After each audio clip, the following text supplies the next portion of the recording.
What's up everybody, Curtis Justin here. Welcome back to another video. And today I'm doing a little review of last night's Friday night SmackDown. Yeah, this isn't going to be a weekly thing, kind of like what I do for NXT and AEW. It's going to mainly be big shows that happen for the weekly TVs that I will do reviews for. And since last night was the first time WWE had a crowd back, why not do a little review, especially when something big has happened. Well, not kind of big. There've been a couple of like debuts and stuff coming. But yeah, let's not waste any time. Let's get into it. But before I do, I just want to quickly say today I will be doing a double upload. My Slammiversary predictions will be out later. I may or may not do a Slammiversary review because I have my Money in the Bank predictions coming out tomorrow as well. So wait, I'll get into all that in that Slammiversary predictions video. Let's just get into this. But before I do, like, comment, subscribe, and all that stuff.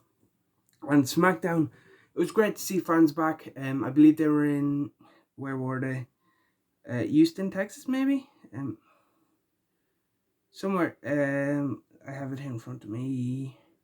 Yeah, they were in the Toyota Center in Houston, Texas. Show opened up. Vince McMahon comes out. Always good to see Vince. Got good reaction, the crowd singing along to his music. No chance. And all that. And yeah, he basically, all he said was, "Where the hell have you been?" and then walked away, welcoming the fans back, just like Vinnie Mac can. Yeah, and SmackDown also, they had a new stage and setup, which looked, I liked how it looked. I'm not really going to go into too much detail on like the design of the stage and all, but yeah, I think it did look good. Show opens up, Roman Reigns then teaming with the Usos against Rey Mysterio, Dominic Mysterio, and Edge. The Usos one of the Usos, I believe it was Jay, pins Rey after the other Uso, which would be Jimmy, hit him, roll him up, 1, 2, 3. And a fun 6-man to open up the show, welcoming fans back hot. You get Roman out there, you get Edge out there, you get the Mysterios, you get Usos. I see a very hot way to open up in front of the live crowd. I thought this probably was going to main event SmackDown when I seen it was announced, but having it open the show does make sense. Kick things off hot. After Vince, the first person that enters the ring, well, the first person to actually enter the ring, because Vince only went out as far as the stage, but the first person you see make their entrance is your Universal Champion Roman Reigns, who actually, he kind of got a mixed reaction. Of course, since turning heel, this is the first time since Mania in front. Like, the only other time he wrestled in front of the crowd was this past Mania. And yeah, I feel like the reaction for Roman was a bit mixed because, of course, you do have people. Like, personally, I've enjoyed what Roman's been doing, and from what I've seen online, a lot of people, Roman Reigns has been their favourite part of the show. So, yeah, he kind of got a bit of a mixed reaction. But the pop for Edge, as soon as You Think You Know Me hit, the crowd just went mental for Edge, of course, as you would expect. This is like Edge's second time wrestling in front of a crowd since he returned at the Rumble. Of course, there was a crowd at that Rumble in 2020. Then there was no crowd up until this past year at Mania. There was a crowd, and now back on SmackDown, the crowds are fully back from now on. So yeah, this is only since his return the second time he's wrestling in front of a crowd. So the crowd are still hot. They're still excited to see Edge. And Edge is one of my all-time favourite wrestlers. Lately, my 3 favourite wrestlers, Jeff Hardy, Triple H, and Edge. So, of course, I love seeing Edge. Hearing that You Think You Know Me, the pop gave me goosebumps. A great seeing Edge back still. I know he's been back for a while. But, yeah. After the match, Edge makes Roman tap as he gets the chair thing, puts across Roman like he's been doing a lot recently. So yeah, Edge standing tall going into Money in the Bank, which means he's probably going to lose. But yeah, after that backstage, they did start to kind of tease an Edge versus Seth Rollins match. Edge was cutting a promo with Kayla Braxton, and Seth kind of interrupts. I believe this has been rumoured for SummerSlam. I remember seeing reports of this online. It makes sense. Of course, they have a history together while Edge was out of action. A couple of years ago, Seth was about to curb stomp him onto the Money in the Bank briefcase or something it was. Yeah, I remember that tease, and so they kind of tease that Rollins kind of referenced it. And yeah, very excited for this match, Rollins versus Edge. If it does happen in the future, probably, as I said, will happen at SummerSlam. It is going to be a good match. Then, I'm not exactly sure of. I'm just going to go through some of the stuff I remember. Then Sami Zayn came out. There might have been something in between that I'm forgetting. Sami came out and he was kind of cutting a promo about how there's a conspiracy against him.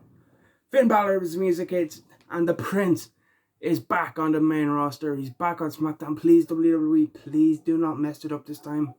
Again, as I've mentioned, I'm Irish. I love seeing the Irish wrestlers do well. Being a big Balor fan, he's the reason I got into New Japan. So yeah, I'm really excited to see him back on the main roster. He is a star.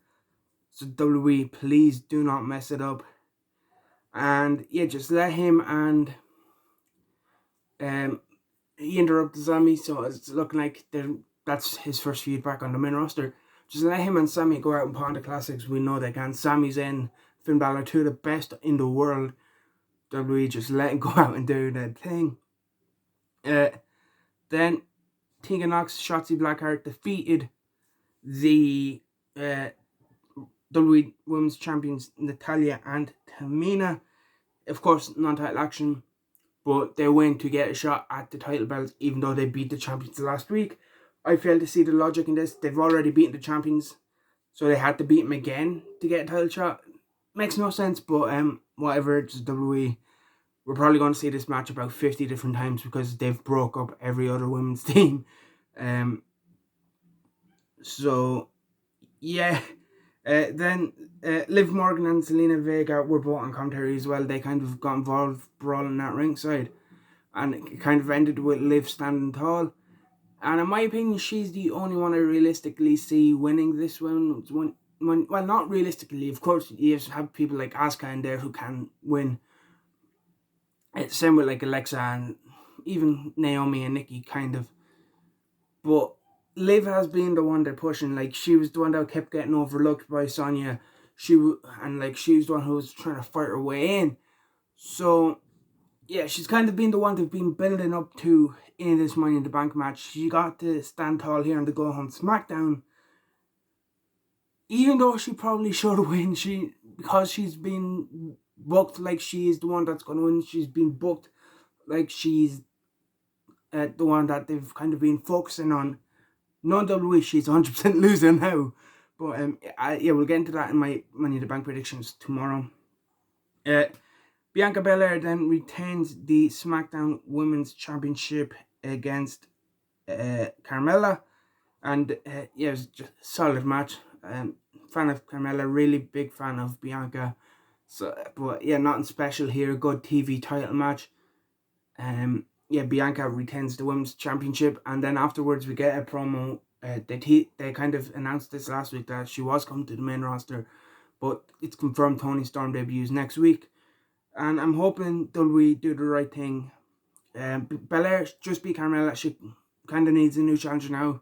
Instead of keep running back with Carmella, let's have Toni Storm versus Bianca Belair be the Women's Championship match for the SmackDown Women's title at SummerSlam. That would be a killer match. Bianca and Toni, two of the best women's wrestlers in the WWE across all the brands. So hopefully that's the direction going. But you know WWE, it will be Carmella for like the next 3 months. But yeah, hopefully they do go with Toni and Bianca. Then the Alpha Academy kind of had a promo, and then yeah, they had a promo kind of interrupted by Cesaro, which led to Otis versus Cesaro. Quick knotting match. Gable kind of got involved, hit German suplex, and the Alpha Academy just kind of beat down Cesaro, and you know, Otis did like the Vader bomb. I've been really enjoying the Alpha Academy. They've been one of my favorite things in the WWE recently. So yeah, I'm really liking it. Being a big fan of Otis for a long time, being a big Chad Gable fan for a long time. Since Gable left Jordan years ago and broke up American Alpha, and really since Heavy Machinery broke up, Otis and Gable kind of haven't really been doing that. You know, Gable had the whole Shorty G thing. Really, since the whole Miz feud, Otis hasn't really done it. And it's mad to think this time last year, Otis won Money in the Bank. He had the big like storyline with Mandy going on. Otis was on the verge. All it took was WWE pulling the right trigger and doing the right thing and poking him rightly. Otis could have been world champion, and it would have been believable if he had cashed in last year. But then they just kind of fumble with him, and he's kind of starting to rebuild himself as this monster heel, rather as the like lovable, fun, big guy. Teaming him with Gable, he's kind of being used as like a monster heel now. So it's a different role for Otis, but he's still delivering in this role. And yeah, excited to see where they go with Gable and Otis. Personally, I put the tag belts on him. I know, I believe the Mysterios have him, Dominic and Ray. But yeah, I'd love to see Otis and Gable get a good, strong tag team title run. But nonetheless, they booked the tag division like terribly. Like, when's the last time the SmackDown tag team titles have been on a pay-per-view? I think the last time the Raw tag team titles have been on a pay-per-view was WrestleMania, when AJ and Omos won them. See, WWE don't have a good track record in recent months or even years with the tag team division, so hopefully they can start to put a bit of focus on the tag belts, and I would do that by putting them on the Alpha Academy. Then there was the main event, the fatal 4-way between all the SmackDown men's Money in the Bank ladder match participants. But before that, Paul Heyman was cutting a promo and was interrupted by Big E. So if this is kind of a slow build to Roman versus Big E at maybe SummerSlam, I'm all for that. Real big fan of Big E. I've been wanting to get this world title push for a long time. So if this is their way of slowly teasing it, yeah, I'm all for it. And then the main event, it was the fatal 4-way of all the men's ladder match participants. Seth Rollins did get the win after a curb stomp onto a ladder. I believe it was on Shinsuke. Kevin Owens did a dive off a ladder through the announce table onto might have been Big E then, because the curb stomp came pretty much after, and that's how Ian. I can't. But yeah, so a big elbow drop off the ladder, curb stomp onto a ladder, kind of slowly tease, kind of a quick fun match. Get you excited for Money in the Bank. And as I've mentioned in previous videos, Money in the Bank, one of my favourite shows, one of my favourite match types, one of my favourite gimmick concepts, as like you can cash it in whenever. So yeah, very strong go home show, very exciting, very enjoyable show, I should say. It having a light crowd, a light audience back did really help. It really added to the show. And yeah, very enjoyable show. Looking forward to Money in the Bank Sunday. Yeah, please hit the like button, subscribe if you're not, and I will see you in the next one.